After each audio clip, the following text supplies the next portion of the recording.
Students, আজকে যে টপিকটি আলোচনা করব খুবই গুরুত্বপূর্ণ টপিক। সেটি হল কি ইলেকট্রন ট্রান্সপোর্ট চেন বা ইলেকট্রন ট্রান্সপোর্ট সিস্টেম বা অক্সিডেটিভ ফসফোরাইলেশন বা টার্মিনাল রেসপিরেশন বা প্রান্তীয় শোষণ বলা হয়। এই প্রান্তীয় শোষণ কথার মধ্যে বুঝতে পারছো এই প্রক্রিয়াটা পুরো কি হয় না শ্বসনের শেষ পর্যায়ে লক্ষ্য করা যায়। আমরা এই যে জানবো এই যে ইলেকট্রন ট্রান্সপোর্ট সিস্টেম কোথায় ঘটে। মাইটোকন্ড্রিয়ার অন্তঃপর্দায় ইলেকট্রন ট্রান্সপোর্ট সিস্টেম লক্ষ্য করা যায়। এই যে অন্তঃপর্দা দেখতে পাচ্ছ, ওই অন্তঃপর্দায় ইলেকট্রন ট্রান্সপোর্ট সিস্টেম লক্ষ্য করা যায়। এবারে আমরা জানবো ইলেকট্রন ট্রান্সপোর্ট সিস্টেমটা কি জিনিস। ইলেকট্রন ট্রান্সপোর্ট সিস্টেম হলো যে প্রক্রিয়ায় বিভিন্ন ধরনের ইলেকট্রন বাহকের দ্বারা কি হয় মাইটোকন্ড্রিয়ার অন্তঃপর্দায় গ্লাইকোলাইসিস বা ক্রেবস চক্রে যে উৎপন্ন বিজারিত যৌগগুলো ছিল NADH2 বা FADH2, সেগুলি কি হয় না সেগুলি ইলেকট্রনের দ্বারা বাহিত হয়ে প্রান্তীয় ইলেকট্রন গ্রাহক অক্সিজেনের কাছে পৌঁছায়। সেই প্রান্তীয় ইলেকট্রন গ্রাহকের কাছে অক্সিজেন কাছে পৌঁছে অক্সিজেন প্রোটন সংগ্রহ করে জল ও উচ্চ শক্তি সম্পন্ন এটিপি উৎপন্ন করে। তাকেই আমরা বলি কি ইলেকট্রন ট্রান্সপোর্ট চেন বা প্রান্তীয় শ্বসন। প্রান্তীয় শ্বসন যেহেতু প্রান্তীয় ইলেকট্রন গ্রাহকের কাছে প্রোটন গিয়ে পৌঁছাচ্ছে, যে জল উৎপন্ন করছে, সেই জন্য এর নাম হচ্ছে কি প্রান্তীয় শ্বসন। এবং এটিকে অক্সিডেটিভ ফসফোরাইলেশন বলা হচ্ছে কেন না এই প্রক্রিয়ায় এটিপি উৎপন্ন হয়, অক্সিজেনের উপস্থিতিতে এটিপি উৎপন্ন হচ্ছে বলে তাই আমরা একে বলি অক্সিডেটিভ ফসফোরাইলেশন। এবং ইলেকট্রন ট্রান্সপোর্ট সিস্টেম বলা হচ্ছে কারণ বিভিন্ন ধরনের ইলেকট্রন বাহকের দ্বারা এই প্রক্রিয়াটা সম্পন্ন হয় বলে একে ইলেকট্রন ট্রান্সপোর্ট সিস্টেম বলা হচ্ছে। এই প্রক্রিয়ায় চারটা কমপ্লেক্স লাগে। কি কি না কমপ্লেক্স 1, কমপ্লেক্স 2, কমপ্লেক্স 3 এবং কমপ্লেক্স 4। এই যে কমপ্লেক্স যে 1 লিখলাম, এই কমপ্লেক্স 1 এর অপর নাম কি NADH ডিহাইড্রোজিনেজ। NADH যে ডিহাইড্রোজিনেজ এই যে কমপ্লেক্সটি, এই কমপ্লেক্সটি 43টি পলিপেপটাইড নিয়ে গঠিত হয় এবং ফ্ল্যাভিন মনোনিউক্লিওটাইড নামক যৌগ এবং 6টি আয়রন সালফার সেন্টার নিয়ে গঠিত হয়। তারপর আমরা কমপ্লেক্স 2 যেটি তাকে বলা হয় সাকসিনের ডিহাইড্রোজেনেজ। সাকসিনের ডিহাইড্রোজেনেজ এই যে কমপ্লেক্সটা, এখানে কি হয় না এখানে সাকসিনিক অ্যাসিড থেকে ফিউমারিক অ্যাসিড উৎপন্ন হয়। এই যে কমপ্লেক্স 2 এখানে FAD এবং আয়রন সালফার প্রোটিন নিয়ে গঠিত হয়। কমপ্লেক্স 3 নাম হলো cytochrome BC1 complex. Cytochrome BC1 complex এটি কি কি নিয়ে গঠিত হয়? Cytochrome B, cytochrome C1 protein নিয়ে গঠিত হয়। এরপরে চতুর্থ যে কমপ্লেক্সটি রয়েছে সেটি হলো কি কমপ্লেক্স 4, যার নাম কি সাইটোক্রোম অক্সিডেজ। এই সাইটোক্রোম অক্সিডেজ কি কি নিয়ে গঠিত হয়? সাইটোক্রোম অক্সিডেজ সাইটোক্রোম A এবং সাইটোক্রোম A3 এছাড়া CUA এবং CUB এই কপার আয়ন নিয়ে গঠিত হচ্ছে কি কমপ্লেক্স 4। এইবারে আমরা জানবো কি করে যে ইলেকট্রন ট্রান্সফার ঘটে। ইলেকট্রন ট্রান্সফার কি করে ঘটে সেটা যদি আমরা জানতে চাই তাহলে আমাদের মাইটোকন্ড্রিয়ার অন্তঃপর্দা বা মাইটোকন্ড্রিয়ার অন্তঃপর্দাটাকে আমরা বড় করে আঁকতে হবে। মাইটোকন্ড্রিয়ার অন্তঃপর্দা যদি আমরা আঁকি তাহলে দেখতে হবে মাইটোকন্ড্রিয়ার অন্তঃপর্দার ক্ষেত্রে অন্তঃপর্দায় বিভিন্ন ধরনের ইলেকট্রন বাহক লক্ষ্য করা যায়। প্রথম যে ইলেকট্রন বাহকটা লক্ষ্য করা যাচ্ছে সেটা বলছিলাম কমপ্লেক্স 1।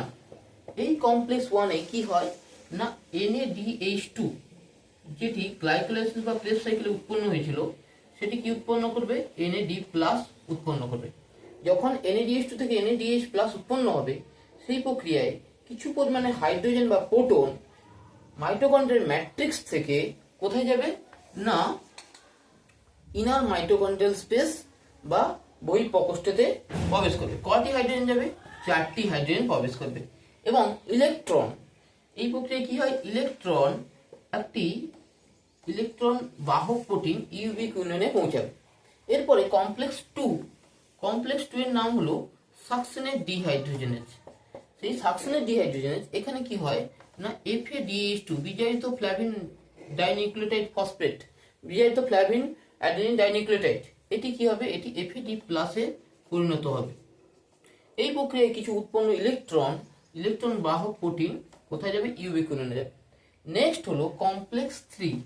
কমপ্লেক্স থ্রির নাম বলেছিলাম সাইটোক্রোম BC1 কমপ্লেক্স বা সাইটোক্রোম রিডাক্টেজ।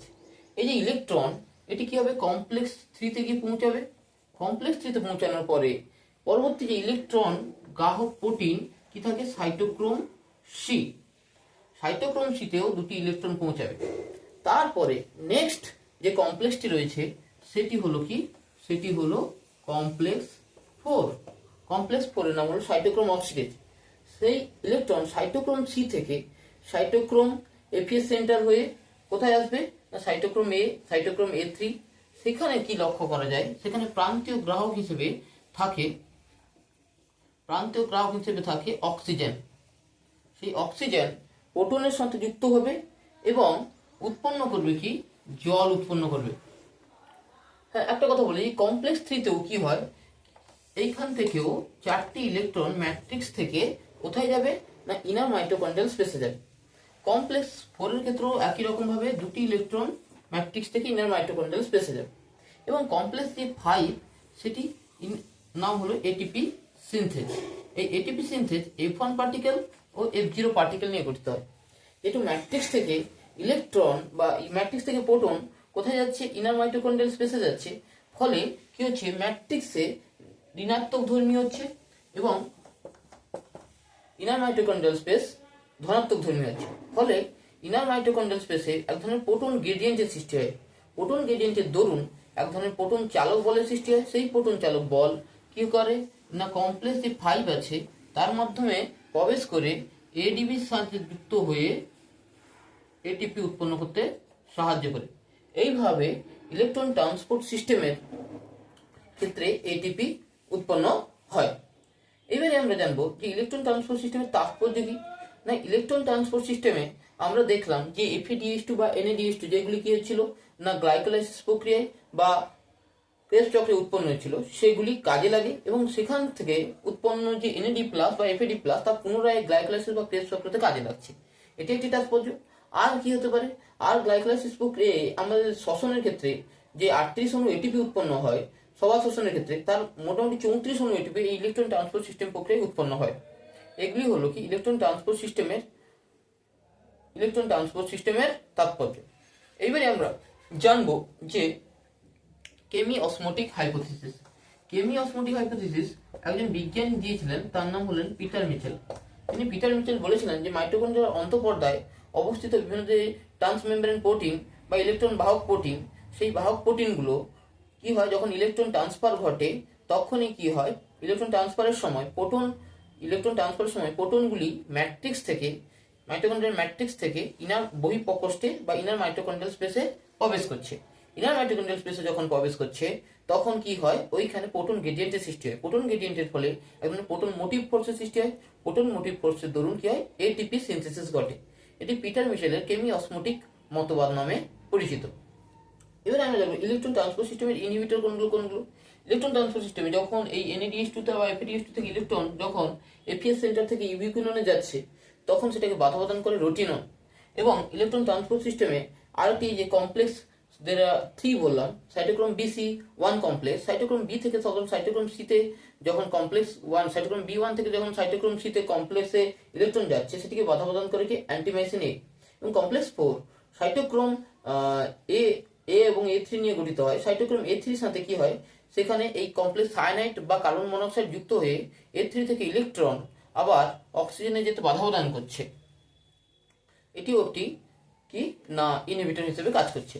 এবং F0 যে পার্টিকেলটা সেটা হলো অ্যারোফার্টিন। এখানে F0 পার্টিকেলের অলিগোমাইসিন এবং F1 পার্টিকেলের অ্যারোফার্টিন ইনহিবিটর হিসেবে কাজ করে।